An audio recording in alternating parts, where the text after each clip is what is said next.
little girl, afraid of the big wide world. She grew up within her cast of walls.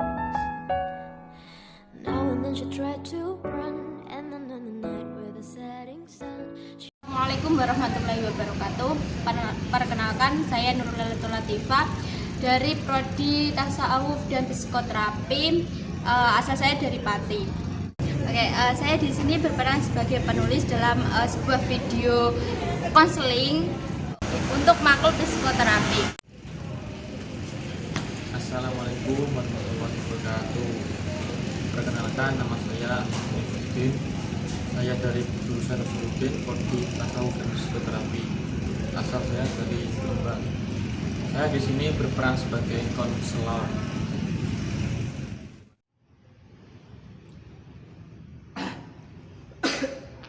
Assalamualaikum warahmatullahi wabarakatuh. Perkenalkan, nama saya Husaini. Jurusan saya Tasawuf Psikoterapi, Fakultas Usuluddin di IAIN Kudus. Terus saya berperan di dalam video ini sebagai pasien. Mungkin dari itu sekian. Terima kasih. Assalamualaikum warahmatullahi wabarakatuh.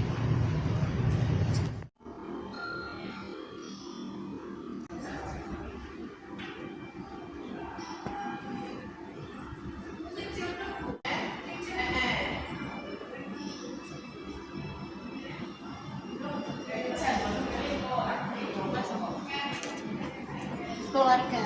Kalau kita berbicara tentang keluarga, apa yang ada di benak Anda?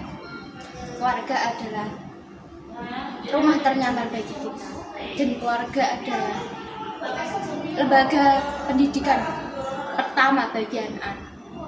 Tapi bagaimana jika keluarga itu hancur? Bagaimana jika keluarga itu berantakan? Apa yang akan terjadi? Banyak kasus yang sekarang sedang beredar, suami istri cerai, tapi mereka tidak memperdulikan bagaimana kondisi kejiwaan anak-anak. Anak-anak yang broken home pastinya mempunyai sebuah emosi, sebuah pemberontakan, sebuah emosi, sebuah pemberontakan. Berikut ini adalah sebuah kasus konseling dari kelompok kita, dari salah satu kasus broken home yang ada di masyarakat.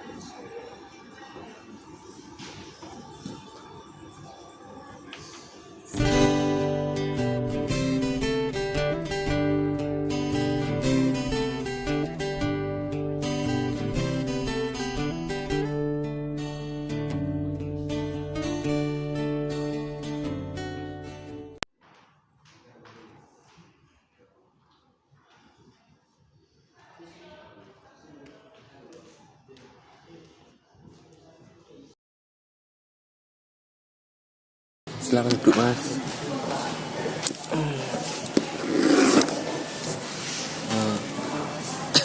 Namanya siapa? Nama saya Raif Husaini. Asalnya dari mana? Asal dari Pati. Patinya? Patinya Kayen. Lalu ada keperluan apa, Mas? Sini. Kan mau sedikit. Saya gimana? Saya bingung. Mau sedikit curhat biar saya ini kan anak, kalau zaman sekarang bilangnya itu anak broken home. Anak broken home. Dulu masa kecil saya, kalau waktu SD orang tua saya pisah, dan setelah itu rumah dan suasana diri saya itu tidak dianggap atau tidak seperti anak-anak yang lain. Dari situ saya sudah tidak betah lagi di rumah, main keluyuran sama anak-anak yang tidak setingkat dengan saya, dalam arti itu kakak kelas saya. Setelah saya bergaul, saya sedikit nakal dan seperti anak yang tidak dirawat gitulah. Nah, setelah saya besar ini, saya berpikir pasti orang tua kan pasti tua kan. Iya. Setelah tua nanti, apakah saya tidak ingin merawat orang tua biar saya tempatkan panti jompo, atau saya tidak merawatnya itu karena dulu perlakuan orang tua saya itu masih membekas hati saya gitu kan. Ya mungkin itu yang saya. Ya, gini Mas, namanya orang tua yang merawat kita dari bayi sampai ke dewasa sampai sekarang ini, kita sebagai anak juga wajib merawat orang tua. Jangan terus berpikiran seperti dulu saya disia-siakan, lalu saya sudah tua gini mau ditaruh di panti jompo. Enggak, jangan seperti itu. Kita kan sudah dewasa, kamu kan hidup di dunia yang sudah maju dan modern. Nah, kewajiban anak sebagai terhadap orang tua ya, kalau sudah usianya sudah tua itu kan wajib merawat orang tua. Harus merawat. Ya, harus merawat.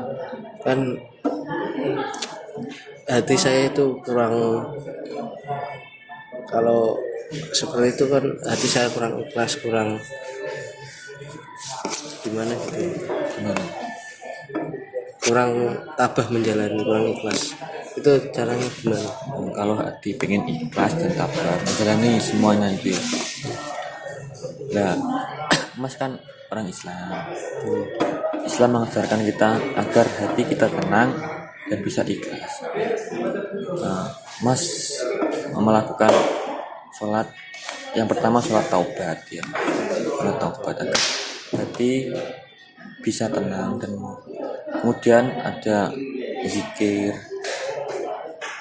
seperti zikir astagfirullah, itu bisa menenangkan hati kita. Istighfar Itu bisa. Terus sholat 5 waktu dilakukan setiap waktunya bisa. Zikirnya hanya istighfar itu saja, dan waktunya itu kapan? Kalau zikirnya itu bisa dilakukan dalam habis sholat, itu bisa. Di mana-mana pun juga bisa, dalam hati kita setiap hari bisa zikir agar hati kita bisa tenang. Itu. Waktunya itu kapan? Ya, waktunya setiap hari itu Setiap bisa. saat. Ya, bisa. Dalam hati kita bisa. Nanti akan tumbuhlah hati kita merasa tenang, gampang ikhlas, gampang memaafkan gitu Mas. Ya mungkin besok saya akan menemui orang tua saya dulu, silaturahmi. Terus untuk kedepannya saya akan mencoba zikir dan apa tadi yang jenengan sampaikan, supaya saya bisa ikhlas dulu. Mending hati terima, baru bisa melaksanakan sesuai dengan kehendak. Mungkin itu. Terima kasih.